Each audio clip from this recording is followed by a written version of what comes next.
She can hug, she can kiss, and then I realized that it was just like she and another guy friend. Taiwanese guy tend to be more thoughtful. 你说我是神经病吗？ Oh, when are you guys getting married? When's the babies coming? So when?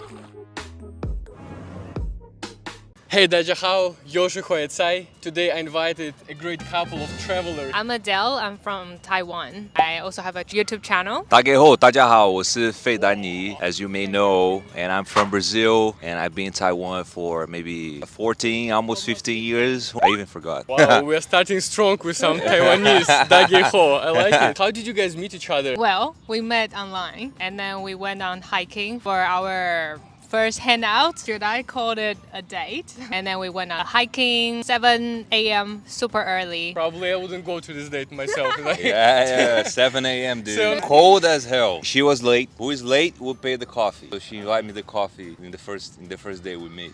But actually it's strange, Taiwanese actually really, like punctual. I'm not a typical Taiwanese.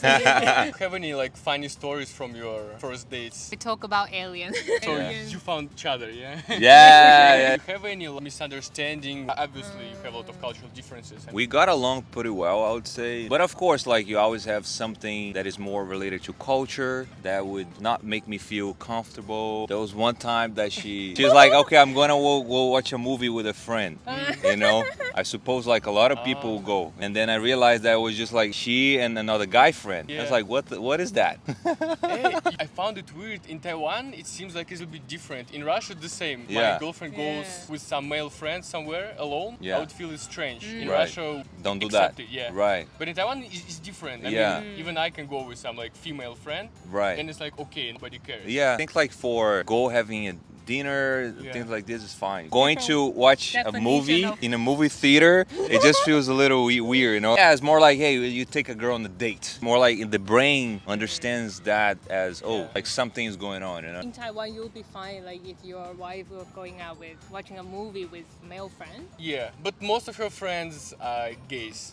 Okay. So easier to accept. Yeah. If I go out with my male friend, someone I've known for so long, Yeah. then it's really friend. In Western culture, Yeah. they're a lot more, flirting. Yeah, in yeah, Taiwan, we absolutely. don't flirt at all, with friends. Same in Brazil, because Brazil is so open and so passionate. Anything like that might be related to flirting or sexual. For us, we see things like this. This is not right. Culture. Culture Yeah, difference. there's some other differences. Just a way to express our affection or our love.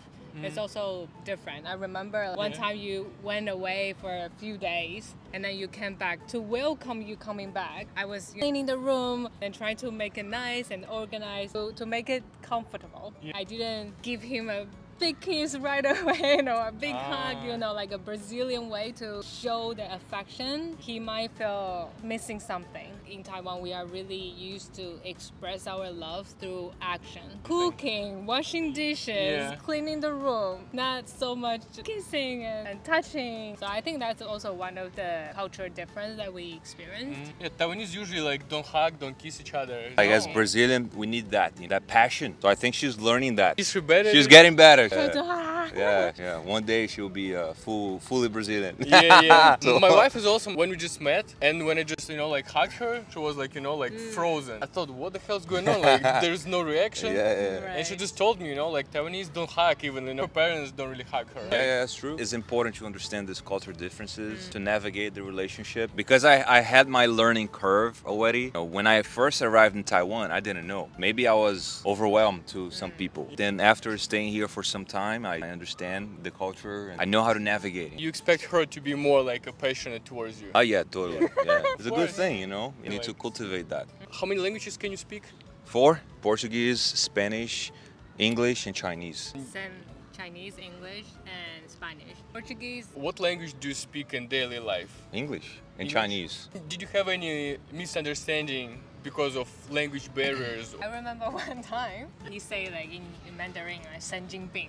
Oh, And then I really interpret in a really bad. bad way because yeah. I feel like the word is really strong. 你说我是神经病吗？哇，他很生气那时候。How can you call this to me? I got triggered. Yeah, And then he was like, What's wrong with these words? 这个不就很 nothing special. For me, hearing this is like, It's like too much. Yeah. As for foreigners also, I learn some words and sometimes I use them for fun. I don't really think like if Yeah. I call my wife like Senjinbin just for fun, you Yeah, know? yeah, yeah. Oh, like you're crazy. Yeah. But I don't really think, you Don't know. really like, mean it, Yeah, right? just for It's fun. like, but once I understood that she didn't like that word, it's like, okay, change that. I'm not gonna call you that anymore. I saw your video on Instagram where you put like what kind of languages you usually speak. So where are we going? 那个 beach 啦，够了啦。是哦。What time is it now? 现在是8点。8点了，那应该要 stand out 了吧？ Like usually we speak to each other in Mandarin or English, but when we don't want some other people to hear what we are saying, for example in the metro with friends, then we kind of switch to Portuguese or Spanish, so we can say some secrets. It's a good, you know. Secret language. Yeah. But what is more interesting, what language do you use when you argue with each other? English. English. Yeah. Really? I prefer, that's something interesting, I prefer him speaking in Mandarin if we have some discussion. Why? Because, you know, like the tone is different. Yeah. So for me, him speaking English when we are discussing or when we are kind of in a small argue, Yeah. I feel it's really cold, direct, and straight. Yeah. It makes me more like annoyed. But if he speak Mandarin, you know, the tone more 可愛. So I was like, okay, you don't mean that way. It's more soft. Yeah, because English is both our like a second language, so it's kind of fair to speak and more understanding. So I would prefer Mandarin, and also it's my strong language. How is it different to date Taiwanese girls? That is definitely a cultural enrichment because I learned 2 times. She's bringing her background from growing up here in Taiwan and having the culture influence in her life, you know, the way that she understands things. I think that also adds to me, especially because I lived here for so long. And so I also understand and share a little bit of that culture. How would you compare like Brazilian females and Taiwanese females? Based on my experience, which is not too much. Taiwanese people, you know, Adele, she's more thoughtful. She cares about how you feel. She really thinks about it, you know, like about everything, you know, more caring, you know, as maybe a Brazilian girl, she would be more passionate. Maybe she's got that thing that touch. She can hug, she can kiss, you know, but not as much thoughts behind the actions of it. Taiwanese girls are really more thoughtful. What was the most romantic thing you did for her? I'm not so good at romanticism. Oh, really? You're Yeah. Brazilian, no? It was actually a big surprise. She was in Taiwan and I was in Bali. She wasn't expecting me to come to Taiwan. I decided to buy the ticket and then come and surprise her. So in that time I was talking with her friends like, hey, I'm gonna surprise Adele. Can you organize a friend gathering? She was like, oh my God, what? She couldn't believe it. To give a hint, I told you like, I want some surprise. Yeah. Maybe you can buy the ticket So- and then don't tell me. So it doesn't really count? Or No, it can't. And what did you do for him? Oh, Oh. 想不到. Like flying all the way from Taiwan to Brazil. It's Oh. really romantic, right? Oh, you don't think it's romantic? I wouldn't call it romantic, more of a commitment. Engajda. Yeah, engajda. Taiwanese guys tend to be more thoughtful. Brazilian, they don't pay so much attention to the details. But I think also you are improving.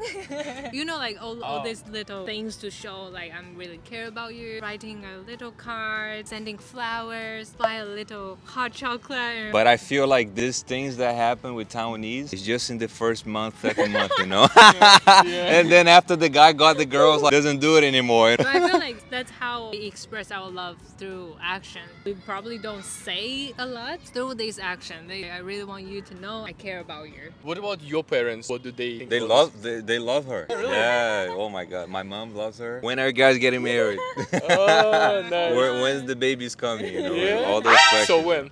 I don't know, man. I don't know. I don't know, not now. Now I would like to talk to you about your career as travel bloggers a little bit. How did you both become travel bloggers? Guys travel a lot, guys work remotely. 2-3 months in Taiwan, 2-3 months in somewhere. We just finished 2 months in Bangkok, 1 month in Bali, and now we are going to Bali again and hopefully Australia. We live in the dream. How did you become travel bloggers? We've been traveling a lot already for so long. So we finished our time in Europe, came back to Taiwan, and we thought, okay, so what's next? Along the way, I created content on Instagram, on YouTube. More opportunities can become the way it is right now. It's interesting because I feel like more and more Taiwanese young people think about working somewhere abroad. But Taiwanese, their grammar and knowledge may be pretty enough for having really decent conversation, but they're afraid of doing it. Yeah, it comes to the way that they grew up. Pressure in school, 你会一直比较, always comparing with the best in your class. Look at that classmate, like he's speaking so good English. My English is not so good. Rather than trying to speak,